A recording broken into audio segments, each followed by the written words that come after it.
시간은 하나님의 말씀 봉독하는 시간입니다. 하나님의 말씀은 구약성경 오바댜 1장 1절에서 4절입니다. 구약성경 1284면입니다.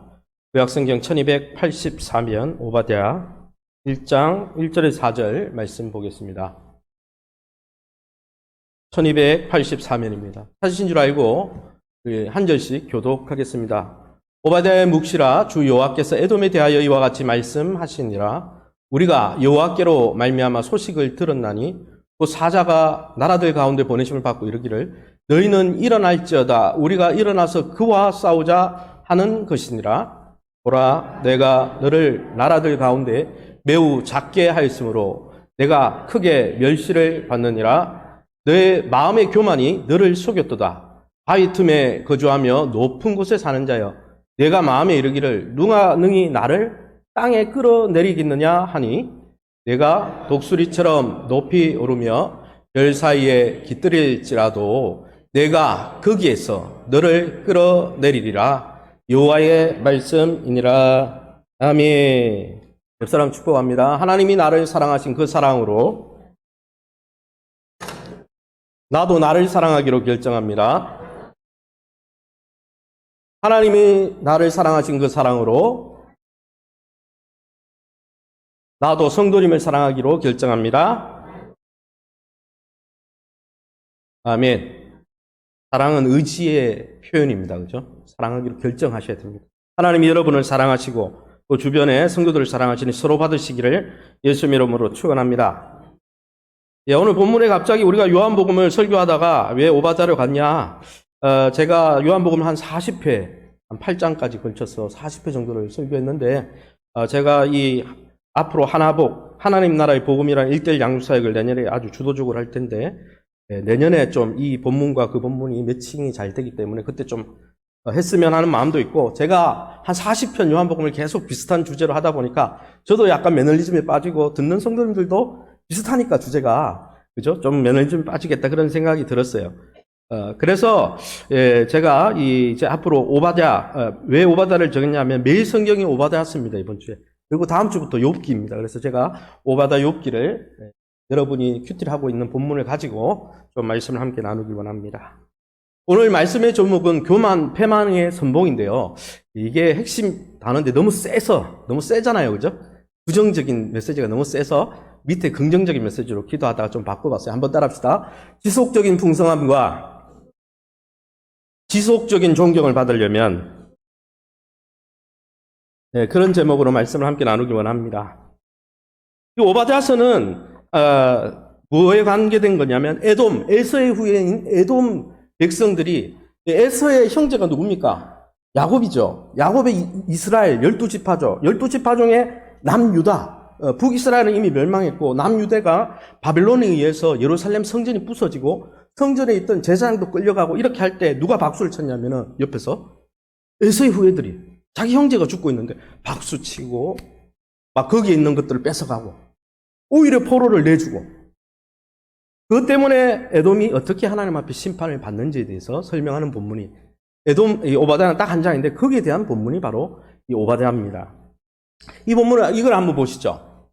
야, 대단하죠. 인디아나 존스 2과 3에 보면 아주, 사실 이 지역은 요르단에 있는데 성지순례 가면 페트라라고 합니다. 페트라에서 베드로가 왔습니다. 반석이라는 뜻이죠. 바위라는 뜻입니다. 이 지역에 가면 아주 원래는 안 보여요. 들어가는 입구가 좁아서 저 건물 자체가 안 보입니다. 저런 곳이 있는가 싶은데 그 아주 협곡을 지나가면 저런 왕궁만 있는 게 아니고 저런 단지가 굉장히 넓게, 거의 광명시 정도는 안 되지만 광명시 반 정도 되는 넓이에 저런 유적들이 쫙 널려 있어요. 바위에 돌을 깎아가지고 궁전을 만들고 신전을 만들고 주택을 만들고 아주 장관이죠. 저 페트라는 세계 7대 불가사의 중 하나입니다. 왜 불가사의가 됐냐면은 저렇게 유명한, 저렇게 고급 문명을 이렇게 영위하던 에돔 족속, 에돔의 후예들이 역사에서 흔적도 없이 사라져버린 겁니다. 민족도 없어졌어요. 그게 왜 그렇게 됐느냐? 오늘 성경의 본문에 보면은 에돔이 철저하게 하나님에 의해서 파괴되었으면 저 문명이 왜 문명으로만 남고 왜 사람들은, 민족은 어디 갔느냐? 이스라엘은 민족이 지금 있잖아요. 나라는 사라졌지만. 근데 민족 자체도 없어요. 왜 그렇게 됐느냐를 설명하고 있습니다. 2절, 7절 말씀에 오바댜서에 내가 크게 멸시를 받느니라. 보라, 내가 너를 나라들 가운데 매우 작게 낮추겠다. 내가 너를 멸시를 주겠다. 어떻게 멸시를 줘요? 너와 약조한 모든 자들, 너와 계약 맺었던, 너와 동맹 맺었던 모든 자들로부터 너와 화목했던 자들이 내 먹을 것을 너에게 빌어먹고 조공을 받아서 생활하던 자들이 다 반역을 이렇게 해서 너를 완전히 한 방에 날려버리겠다. 그렇게 멸시받게 하겠다. 하나님이 말씀하셨습니다. 주변국으로부터 존경과 부러움의 대상, 세계 7대 불가사의에 들만한 고급 문명을 가졌던 에돔이 하나님이 심판하셔서 아주 경멸의 대상으로, 보잘것없는 대상으로 망해버렸다는 거예요. 게다가 어떻습니까? 그들이 가졌던 부와 재물과 좋은 환경이 어떻게 됐습니까? 5절과 6절에 하나님이 너 존경받았지, 내가 멸시를 줄 거야, 이렇게 말할 뿐 아니라 5절과 6절에 보면 이렇게 말씀하고 있습니다. 만족할 만큼 훔치면 그치지 아니하겠느냐? 얼마쯤 남기지 아니하겠느냐? 에서가 어찌 그리 수탈되었고 그 감춘 보물, 그 요새의 감춘, 페트라의 감춘 보물이 어찌 그리 빼앗겼느냐? 무슨 말입니까? 에돔이 축적했던 부와 재물과 좋은 환경이 도둑도 들어오면 자기 가져갈 만큼만 가져가고 남기죠. 포도를 딸 때도 여러분 나그네를 위해서 남기죠. 그런데 에서는 남김없이 다 탈탈 털린다는 거예요. 명예가 땅에 떨어졌습니다. 그들이 갖고 있는 소유와 부와 재물이 남김없이 탈탈 털리게 하셨습니다. 하나님 그렇게 하신 거죠. 실제로 아시리아와 바벨론의 연이은 침공을 해서 완전히 그냥 폐허가 되어버렸어요. 지금 가보면 폐허예요. 근데 굉장해요. 굉장하기는. 사랑하는 성도 여러분, 저와 여러분 에돔처럼 한때 잘 나갔던 성도가 아니길 원합니다. 20대만 반짝하다가 30대 사라지고, 40대 반짝하다가 50대 사라지고, 50대 반짝하다가 70대 없어져 버리고, 그런 성도가 아니라 전성기를 지나 제2의 전성기를 계속 맞이하시기를 예수님 이름으로 축원합니다. 계속 잘 돼야죠. 그러면 여러분, 이 에돔의 심판을 통해서 우리가 계속 사람들의 부러움이 대상이 되고 계속 경제적인 부를 누리고 계속 지속적으로 존경을 받는 그러한 존재가 되려면 어떻게 해야 될까요? 에돔처럼 경제적으로 탈탈 털리고 주변 사람들로부터 경멸의 존재로 전락하지 않으려면 어떻게 해야 됩니까? 에돔은 왜 패가 망신했습니까? 그 이유를 살펴보면 그걸 역전시키면 우리가 이 삶을 누릴 수 있는 것이죠. 첫 번째 이 본문을 통해서 알 수 있는 것은 지속적인 풍성함과 존경받는 삶을 누리려면 한번 따라합시다. 범사에 겸손해야 합니다. 교만하면 안 된다는 거예요. 오바댜 1장 3절 4절입니다. 우리 같이 색깔을 넣은 부분만 읽어보겠습니다. 너의 마음의 교만이 너를 속였도다. 바위 틈에 거주하며 높은 곳에 사는 자여, 내가 독수리처럼 중간에 누가 능히 나를 땅에 끌어내리겠냐 하니, 네가 독수리처럼 높이 오르며 별 사이에 깃들일지라도 내가 거기서 너를 끌어내리리라. 아멘. 이 본문에 보면 에돔이 멸망한 이유가 딱 나옵니다. 교만 때문이라는 거죠. 그 교만의 특징이 뭡니까? 높은 곳에, 완전한 곳에 거하면서 누가 나를 쫓아오겠냐? 나는 독수리처럼 저 높이 살아. 별 사이에 깃들려 있어. 아무도 나를 대적할 사람이 없고 내가 원하는 대로, 내가 왕처럼 내가 마음대로 살 수 있어. 그런데 이것은, 이런 교만은요, 사단을 닮아가는 거예요. 사탄을. 하나님 닮아가는 게 아니에요. 이사야 14장 12절에 뭐라고 되어 있습니까? 너 아침의 아들 계명성이여. 사단을 이야기하는 거죠. 어찌 그리 하늘에서 떨어졌으며 너 열국을 엎은 자여 어찌 그래 땅에 지키는. 하나님이요, 루시퍼 천사를 찬양하는 천사로 만들었는데, 하나님을 섬기고 하나님이 만든 사람을 섬기라고 만들어놨는데 자기 분수를 모르고 자기 분량을 모르고 하늘의 높은 계명성처럼 되려고 그러다가 하나님이 어떻게 해요? 땅에 꽂아버리는 거예요. 에돔이 그랬다는 거예요. 에돔이 그래서 완전히 흔적도 없이 사라졌다는 거예요. 사랑하는 성도 여러분, 그러면 이 에돔이 패망하게 된 교만은 도대체 뭡니까? 우리말 사전에 제가 찾아봤어요. 교만이 뭔지. 어떤 일에 주제넘게 가진 건방진 자세나 마음을 말합니다. 어떤 일에 주제넘게, 자기 분량을 넘어서, 자기 분수를 넘어서 건방지게 행동하는 거. 자기 분량이 요만큼인데 이만큼 그냥 착각하고 마음대로 건방지게 행동하는 것. 그게 교만이라 적혀 있었습니다. 그런데 성경은 이 교만을 겸손의 반대말로 쓰고 있어요. 그래서 우리가 겸손의 단어를 잘 묵상하면 교만해지지 않을 수 있도록 우리를 경계할 수 있는 것이죠. 그래서 성경의 잠언 29장 23절에 뭐라고 되어 있어요? 사람이 교만하면 하나님 낮춘다는 거예요. 에돔도 그랬죠. 마음이 겸손하면 하나님 높인다는 거예요. 그래서 교만과 겸손은 반대라는 것을 성경 누누이 나오고 있습니다. 그런데 여러분, 그러면 성경이 말하는 겸손이 뭘까요? 겸손하지 않은 게 교만이니까. 교만 때문에 망했으니까. 우리가 경계해야 될 거 아니에요. 욥기 1장 20절에서 22절, 로마서 11장 36절에 사도 바울의 고백을 먼저 들어보겠습니다. 우리가 같이 한번 읽어보겠습니다. 파란 글씨로. 만물이 주에게서 나오고 주로 말미암고 주에게로 돌아감이라. 또 주신 이도 여호와시요 거두온 이도 여호와시오니. 아멘. 이 본문에 보면 욥이나 사도 바울이나 공이 고백하는 게 있어요. 하나님, 내가 갖고 있는 것, 욥은 다 빼앗기고 나서 이야기하는 거죠. 하나님, 내가 갖고 있던 환경, 지식, 재물, 내가 갖던 위치 다 누가 준 거라고요? 하나님이 준 거예요. 그러니까 하나님이 가져가는 게 마땅합니다. 무슨 말이냐? 겸손은 개념은 이런 겁니다. 내가 살아가는 내 인생이 내가 잘나가지고 이루어진 게 아니고 하나님이 베풀어주고 주변의 사람들이, 부모님이 헌신하고 지도자가 헌신하고 주변에 우리를 위해서 헌신한 사람들 때문에 내 인생이 유지되고 있구나. 다른 말로 하면 큰 관계라는 큰 퍼즐 속에 나는 퍼즐의 하나일 뿐이구나. 내 퍼즐이 전체가 아니고 하나님이라는 또 인간 세상이라는 관계 속에서 퍼즐은 나는 한 일부이구나. 이걸 이해하고 이걸 받아들이는 사람이 겸손한 거예요. 그래서 이것을 뒤집어 놓고 교만을 사도 바울이 뭐라고 이야기했습니까? 사도 바울이 고린도전서 4장 6절에서 8절 한번 읽어봅시다. 같이 읽어보겠습니다. 파란 글씨. 서로 대적하여 교만한 마음을 가지지 말게 하려 함이라. 누가 너를 남달리 구별하였느냐? 내가 있는 것 중에 받지 아니한 것이 무엇이냐? 네가 받았은즉 어찌하여 받지 아니한 것 같이 자랑하느냐? 우리 없이도 왕이 되었도다. 사도 바울이 고린도 교회를 향해서 뭐라고 이야기하는 거예요? 너에게 주어진 은혜, 너희가 은사를 누리고 은혜를 누리는데 너희가 하나님의 도움으로 은혜를 누리고 또 우리는 누굽니까? 사도 바울의 일행을 복음 전도자들 이야기하죠. 내가 너희를 이렇게 섬겨가지고 너희가 이렇게 받아가지고 은혜를 누리는데 왜 너네가 하나도 안 받고 스스로 선 것처럼 착각하고 자기를 자랑하느냐? 이게 교만이에요. 나는 다른 사람의 도움이나 은혜가 없어도 스스로 설 수 있다. 이렇게 생각하는 착각이 교만입니다. 관계를 전혀 생각하지 않는 거죠. 여러분, 교만은 이처럼 내 삶은 오로지 나만을 위한 것이고 내 삶은, 내 인생은 내가 스스로 잘해서 이룬 거다 착각하는 거예요. 하나님의 도움도 필요 없고 주변 사람의 도움도 필요 없고 부모님의 도움도 필요 없고 다른 사람의 도움이 필요 없는 거예요. 내가 다 잘했는 거니까. 교만은 우리 자신을 대단한 존재로 착각하게 만듭니다. 교만은 다른 말로 하면 내가 인생의 왕이 되고 내가 역사의 주인이 되고 내가 하나님이 되는 거예요. 내가 많은 퍼즐 중에 하나의 퍼즐이 아니고 내 퍼즐이 전부라는 거예요. 이렇게 생각하는 게 교만입니다. 사랑하는 성도 여러분, 교만하면 어떻습니까? 하나님과의 관계 무시합니다. 다른 사람과의 관계 속에서 살아가고 있는 퍼즐의 하나임에도 불구하고 모든 관계를 부인하고 나만을 위해서 독불장군처럼 살아가는 게 교만이에요. 다른 사람 필요 없다는 거예요. 나만 잘 되면 되는 거예요. 요즘 세대의 흐름이, MZ세대나 요즘 흐름이 뭡니까, 세상에? 교만 덩어리죠, 교만 덩어리. 여러분, 그렇게 교만한 사람에게는 하나님도 필요 없습니다. 왜요? 내가 잘나서 사는 줄 아니까.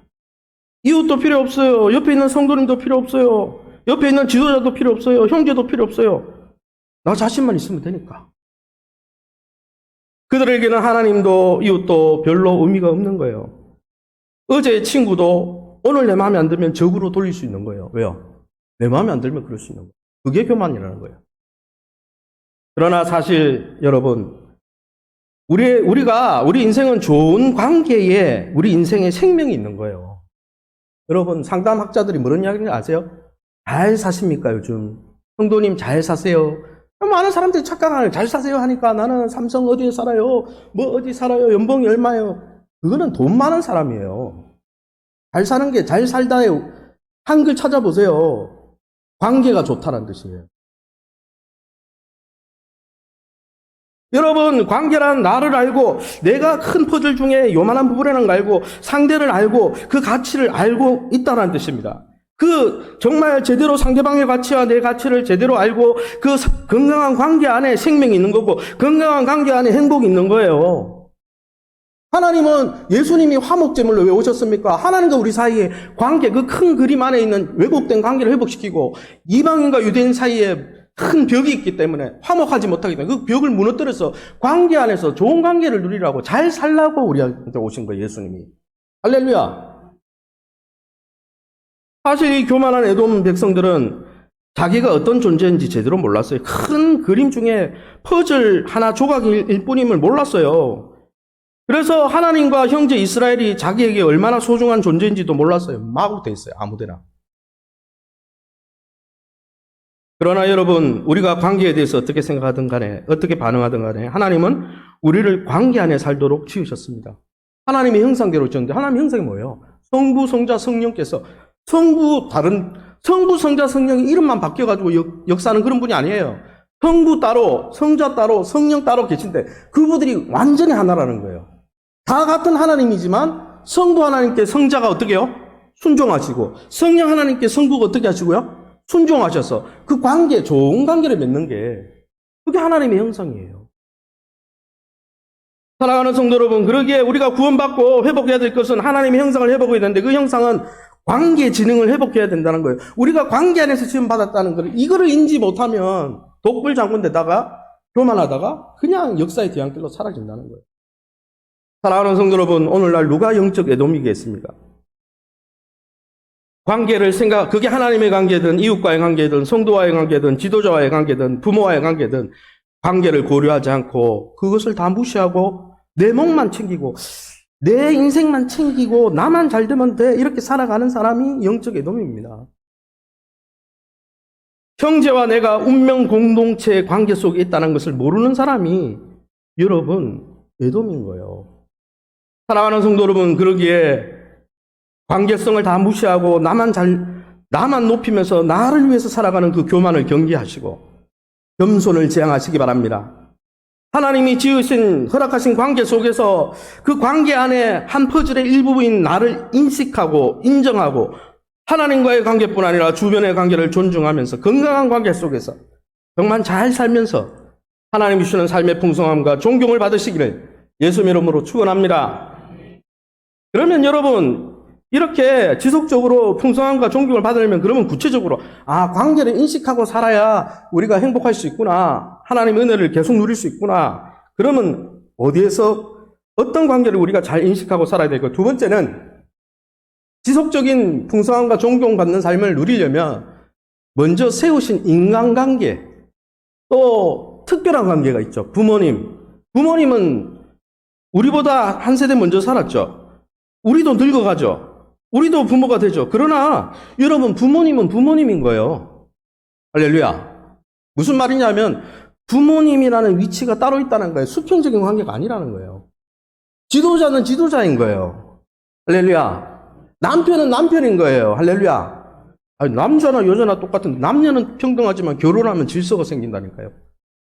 목사님, 그럼 너무 권위적으로 생각 아닙니까? 성부, 성자, 성령도 성부께 질서가 있어요. 성자가 성부께 순종하시고 이렇게. 그래서 여러분 중요한 건 뭐냐면 하나님이 허락하신 그 관계를 잘 인지하고 살아가야 되는 거예요. 그런데 여러분 에돔은 그렇게 하지 못했다는 거예요. 성경 읽어볼까요? 오바댜 1장 3절에 10절이에요. 같이 읽어봅시다. 시작. 내 마음의 교만이 너를 속였도다. 그 교만이 어떻게 나타났습니까? 10절에 네가 네 형제 야곱에게 행한 포악으로 말미암아 부끄러움을 당하고 영원히 멸절. 하나님이 에돔의 교만 때문에 쓸어버렸는데 에돔을 교만이 어떻게 나타났습니까? 자기하고 한 형제 에서의 형제가 야곱이고 야곱의 또 다른 이름이 이스라엘이고 이스라엘 족속 중에 남유다가 지금 멸망하고 있는데 남유다면 유다 지파와 베냐민 지파를 이야기하는 거잖아요. 형제잖아요. 어떻게든. 이 관계의식이 없다 보니까 관계를 아주 없이 여긴 거예요. 그리고 어떻게 했습니까? 실제로 역사 문헌에 의하면 또 다른 선지적 서에도 나옵니다. 형제 남유다가 멸망할 때 구경만 했어요. 도와달라고 했는데. 물론 그들이 하나님의 심판을 받는 거죠. 우상성입니다. 그렇지만 측은히 여기고 동정심을 가지고 공감해주고 이러는데 구경만 했어요. 형제들이 예루살렘 성이 무너지고 성전이 무너지는데도 입을 크게 벌리며 박수쳤다고 성경에 나옵니다. 시편에도 나오죠. 그리고 이스라엘 남유다가 멸망하자 거기서 어떻게 이익을 챙길까 궁리하기만 바빴고 실제로 역사문헌에 의하면 파멸을 당할 때 남유다 백성들 중에 여기가 페트라 철옹성이거든요. 이리로 피난 온 사람들이 있었어요. 그런데 그 피난민들을 잡아다가 바벨론에게 넘겨줬어요. 누가? 에돔이. 여러분, 이런 형제의 고통을 모른 채 자기만을 위해서 관계를 다 무시하고 살자. 하나님 어떻게 하셨습니까? 네가 그렇게 관계를 무시하고 사냐? 나도 네가 아는 관계 속에서 너를 무시해 줄게. 이렇게 말씀하신 것이죠. 15, 16절에 우리 같이 한번 읽어봅니다. 내가 행한 대로 너도 도로받을 것인즉 너희가 내 성산에서 마신 것 같이 만국인이 항상 마시리니 본래 없던 적 같이 되리라. 무슨 말이에요?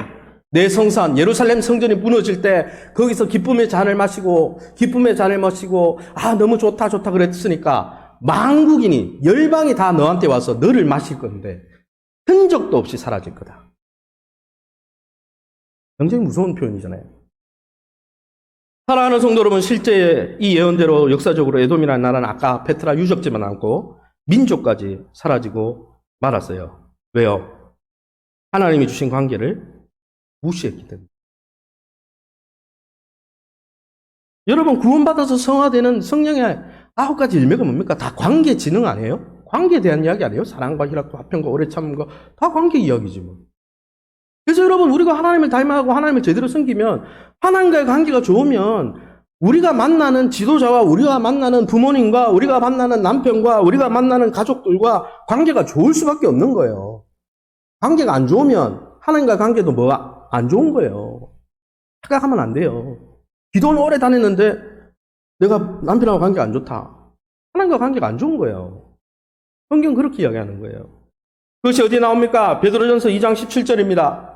같이 읽어봅니다. 무사람을 공경하며 형제를 사랑하며 하나님을 두려워하며 왕을 존대라. 이 본문에 보면 이웃을 사랑하고 하나님을 사랑하고 말 대신 두려워하며 경외함이라는 표현을 썼는데 이게 같은 평행선상에서 나와요. 즉 하나님을 경외하고 두려워하고 존중하는 사람은 누구를 존중해요? 왕을 존중한다는 거예요. 세워진 특별한 관계, 질서, 리더십. 이 리더십을 존중하는 거예요. 그리고 또 리더십만 존중합니까? 무사람, 에브리원. 모든 사람을, 왜? 하나님이 그 큰 퍼즐 안에 나를 여기 두셨기 때문에 그 모든 판을, 그 퍼즐판을 다 인정하기 때문에 존중하는 거예요. 이게 신앙이에요. 뭐 새벽 기도하고 뭐 철야하고 막 60도 하고 막 했는데 관계가 엉망이다. 지도력이 있는 사람을 존중하지 않는다. 아니면 무사람을 존중하지 않는다. 그러면 그 사람은 존중 안 하는 거예요. 자기 중심적인 사람이에요. 교만한 사람이에요.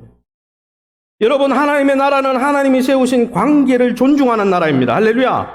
그 관계를 회복시키려고 화목제물로 오셨어요. 하나님과 우리 관계가 왜곡되어 있기 때문에 하나님과의 관계를 회복시키고 이방인과 유대인 사이가 장벽이 있으니까 그는 주는 평화 막힌 담을 모두 허시라. 왜요? 관계를 회복시키려고. 그걸 믿는 거잖아요, 우리가. 그래서 여러분, 우리가 풍성한 삶을 누리고 앞으로 4차 산업혁명 시대를 우리가 이끌어 가려면 한번 따라합시다. 관계지능이 높아야 합니다. 관계지능이 뭐냐? 모든 존재는 다 연결되어 있고 어떤 관계를 맺고 있다는 사실을 영적으로 통찰하고 인지하는 기능이에요. 나만이 아니라 다 연결되어 있다. 우리 교회만이 아니라 하나님의 교회가 다 연결되어 있다. 할렐루야. 세계 교회가 다 연결되어 있다. 실제로 최근에 이 현대 물리학자, 양자 물리학자들이 3대 이론 중에 무슨 이론이 있냐면 한번 따라합시다. 양자 얽힘. 무슨 말이냐면은 만물이 다 관계적으로 얽혀 있다는 거예요. 연결되어 있다는 거예요. 그걸 증명했어요. 무슨 증명을 했냐면은 사람들이 서로 얽혀 있는 두 입자가 아무리 여기서 달에 있더라도 달의 입자를 얽혀 있는 두 입자, 소립자가 한쪽은 달에 있고 한쪽은 여기 있어도 여기서 만약에 반응을 탁 하면 빛의 속도보다 더 빠르게 저기서 반응이 일어난다는 거예요. 이건 다 밝혀진 거예요. 유튜브 검색해 보세요. 근데 그 실험을 1998년에 미국 국방성에서 피부 실험을 했어요. 어떤 사람의 피부를 떼가지고 부산에 갖다 놓고 이 사람은 서울 한 400km 거리에 두고 이 피부에 전기 자국을 주고 이 사람 떼어낸 사람의 그 모든 거기에다가 전자기 측정기구를 만들었는데 여러분 저기서 전기 자극 주니까 이 사람이 인지했을까요? 못했을까요? 인지를 하더라는 거예요. 얼마나 빠른 속도로? 빛보다 더 빠른 속도로. 반응하고 400km니까 KTX로 2시간이니까 2시간 후에 반응한 게 아니고. 러시아에서 실험을 했습니다. 토끼 가족 실험입니다. 토끼 어미를 풀밭에 띄워놓고 갓 낳은 토끼 새끼들을 3마리인가 4마리인가 이걸 데리고 대서양 심해로 잠수정을 타고 수천 킬로를 들어갔어요. 그럼 수천 킬로 떨어져요. 잔인하죠. 러시아 사람들이 다 잔인한 거 아닌데 어쨌든 과학자들은 잔인해요. 토끼 새끼를 한 마리씩 죽였어요. 필요합니다. 그리고 어미의 머리에 다 꽂아놨어요. 전자 측정할 수 있는 기구. 엄마가 수천 킬로 밖에 있는데 아기가 죽는 걸 느낄까요? 못 느낄까요? 그 자리에서 느끼더라는 거예요. 아인슈타인이 실험을 했습니다. 살아있을 때. 처음 만나는 사람을 2명을 불렀어요. 불러가지고 어떻게 했냐? 명함을 주고받고 인사했어요. 그날 처음 만났어. 그리고 완전히 격리시켰어요. 딴 방에다가. 근데 이 사람에게 그 전자기구를 측정해놓고 뇌파 이런 그 측정하는 기구를 두들 달아놓고 이쪽 사람에게 깜짝 놀래킨 거예요. 떨어진 방에 있는 사람 처음 만난 사람인데 자극이 변화가 있었을까요? 없었을까요? 같이 놀랬다는 거예요. 그 순간에. 여러분, 과학자들이 지금 밝힌 게 뭐냐면 온 우주 만물이 관계라는 줄로 연결되어 있다는 걸 증명하고 있어요. 하나님은 예전부터 이야기하셨어요. 우리를 관계 안에서 창조하셨다. 김영국 교수님, 저희가 이제 하나복 이걸 하게 되는 그 신학 박사입니다. 그 교수님이 거듭난 사람의 3가지 특징이 있다고 그의 책에서 이야기했어요. 첫 번째는 명확한 믿음, 두 번째는 삶의 변화, 세 번째가 뭔지 아세요? 공동체 안에서 관계를 맺는 것. 거듭난 사람의 특징은 교회 공동체에 소속되어서 관계를 맺고 살아가는 것. 왜요? 에베소서에 보면 그리스도를 머리로 온 교회를 하나 되게 하시고 성령이 하나 되게 하신 것을 힘써 지키고 이게 신앙생활이거든. 그러니까 여러분 유튜브 예배는 예배가 아니에요. 엄밀하게 따지면 관계를 맺는 게 아니기 때문에요. 그냥 나만 은혜 받으면 그만이지. 공동체는. 에돔이요 그렇게 살았다는 거예요. 나만 위해서. 얼마나 이기적으로 살았습니까? 사랑하는 성도 여러분, 관계를 잘 의식해야 되는 거예요. 제가 시찰에 가면은 우리 시찰장님이 저보다 나이가 적습니다. 한 2살 적어요. 2-3살. 목사 안순 연차도 저보다 후배예요. 신대원도 후배예요. 시찰장님이요. 제가 시찰석이고.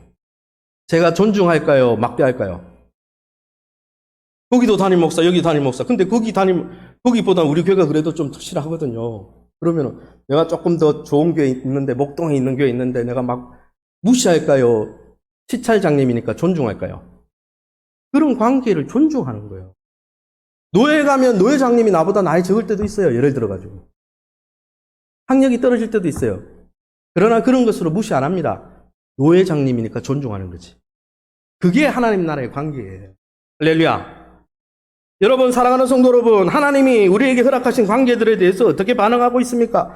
정말 연대의식을 느끼고 있습니까? 에돔은 연대의식 느끼지 않았어요. 그냥 나만 좋으면 되는 거예요. 나만 좋으면. 그게 죄라니까요. 자기중심성. 거기에서 구원한 건데 그걸 계속 누리면 어떻게 해요? 여러분, 우리가 만나는 세우신 질서, 특별한 관계, 부모님은 나이가 들어가 우리가 늙어도 부모님이죠. 직장의 상사는 상사죠. 특별한 관계잖아요. 좀 불편한 관계가 될 때도 있지만 어쨌든 남편, 이런 관계들에 대해서 어떻게 반응하고 있습니까? 그런 관계들을 통해서 우리를 돌보시는 하나님을 인지하고 있습니까? 관계 지능으로 인지하고 있습니까? 그게 믿음입니다. 내가 보이는 대로 판단하는 게 아니고. 여러분, 내가 만나는 성도, 내가 만나는 이웃, 내가 만나는 가족, 내가 만나는 영적 지도자의 존재와 가치를 인정해 주는 게 사랑이고, 사랑이 없으면 하나님도 없는 거예요. 하나님에게 나도 없는 존재가 되는 거예요. 에돔이 사랑과 인정과 관계를 인정하고 관계 안에서 긍휼을 여기고 서로를 존중하고 이런 마음이 없으니까 하나님 뭐라는 거예요? 너도 나한테 의미 없는 존재야. 그러고 그냥 삭제해버린 거예요. 여러분, 누가 이 시대의 영적 에돔입니까? 형제의 고통, 이런 큰 퍼즐 속에 내가 퍼즐의 일부임을 기억하면서 이렇게 인식하고 살지 않고 형제가 고통을 받든지 말든지 공동체가 어떻게 되든지 말든지 수수방관하면서 나만 살궁리를 찾는 게 그런 사람이 에돔입니다. 형제와 내가 운명 공동체라는 것을 부인하고 사는 게 에돔이에요. 에돔이 그랬다니까요. 아무쪼록 자기중심성에 빠져서 자신만을 위해 사는 에돔들로 득실되는 이 야만의 시대에 정의와 공의와 자비와 긍휼이 넘치는 샬롬의 공동체를 소망하며 함께 자라고 함께 성장해 가시기를 예수 이름으로 축원합니다. 그래서 여러분, 주신 관계 안에서 좋은 관계를 맺을 때 하나님 주신 복을 누리는 거예요. 할렐루야. 그래서 사랑과 희락과 화평과 오래 참음과 양성과 온유와 충성과 절제가 그것 때문에 있는 거 아닙니까? 마지막으로 뭡니까? 인간관계에서만 그래야 됩니까? 아니에요. 지속적인 풍성함과 존경받는 삶을 누리려면 어떻게 됩니까? 마지막으로 공급하시는, 우리에게 은혜를 공급하시고 모든 환경을 설정해 주시는 하나님과 그의 말씀을 존중해야 돼요. 할렐루야. 여러분, 에돔이 왜 교만했습니까? 우리 에돔이 교만한 이유를 한번 읽어봅시다. 오바댜 1장 3절, 4절, 8절, 9절 색깔 있는 부분만 읽겠습니다. 마음의 교만이 바위 틈에 거주하며 높은 곳에 사는 자여, 내가 독수리처럼 높이 오르며 별 사이에 깃들일지라도 에돔의 지혜 있는 자를, 에서의 산에서 지각 있는 자를 9절에 드만의 내 용사들이 놀랄 것이라. 여기 보면은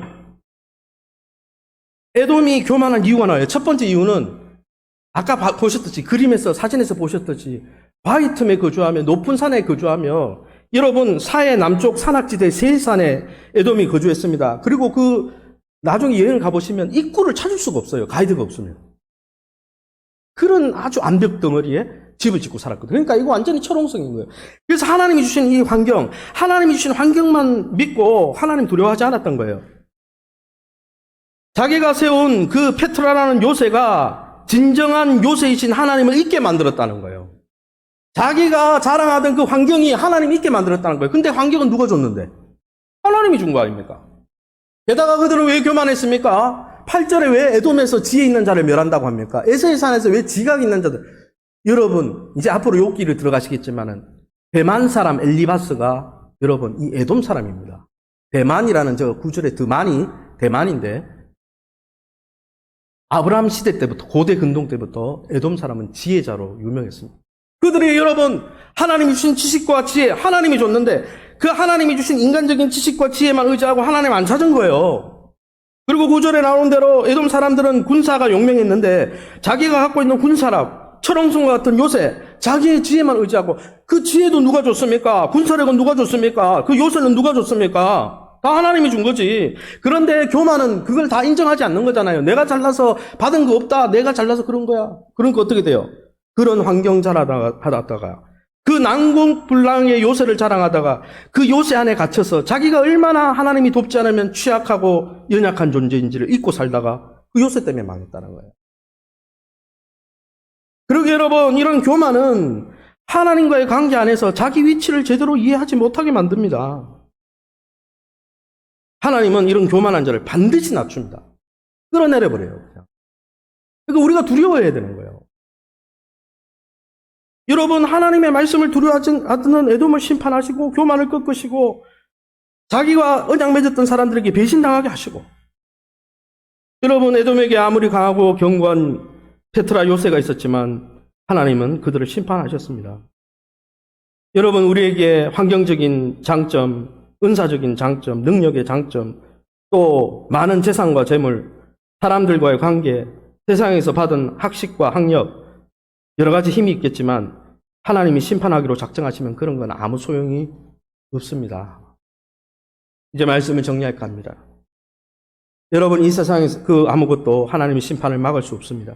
여러분과 저는 하나님과 우리 사이에 하나님을 의지하면서 하나님께 공급받아야 살 수 있는 존재임을 인식하고 있습니까? 인지하고 있습니까?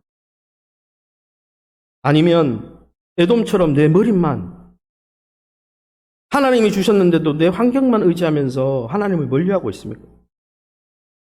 여러분, 저는 그래서 하나님이 의식되지 않을 만큼 성공하지 않았으면 좋겠어요. 너무 성공해가 너무 돈 많이 벌어가지고 하나님이 생각 안 날 정도면 그거는 망하는 거지. 그 요새 때문에 망했다니까요. 하나님 까먹는 바람에. 여러분 잠언 30장 8절에 부하게도 마시고 가난하게도 마시고 적정하게 하나님 공급해달라 그랬어요. 제가 여러분이 부자 되지 말라는 이야기가 아니에요. 부자에 걸맞는 믿음이 있어야 되는 거예요. 할렐루야. 하나님이, 그러게 여러분, 하나님이 주신 성공도, 하나님이 주신 삶의 환경도 다 하나님 때문임을, 하나님을 자랑하시기 바랍니다. 내가 잘나가지고 내가 이렇게 잘 됐어. 그거 자랑하면요, 망하는 거예요, 나중에는. 그러기에 저와 여러분이 매일매일 하나님이 주신 환경과 주신 은사를 교만의 근거로 삼지 말고 그것을 허락하신 하나님을 자랑하면서 우리에게 주신 관계 가운데 섬기면서 하나님과의 좋은 관계를 맺고 주변의 사람들과의 좋은 관계를 맺으면서 참 잘 사시는 그 관계 안에서 하나님이 주는 풍성한 삶과 존경을 받아 누리시는 저와 여러분 다 될 수 있기를 예수님 이름으로 축원합니다. 기도하겠습니다.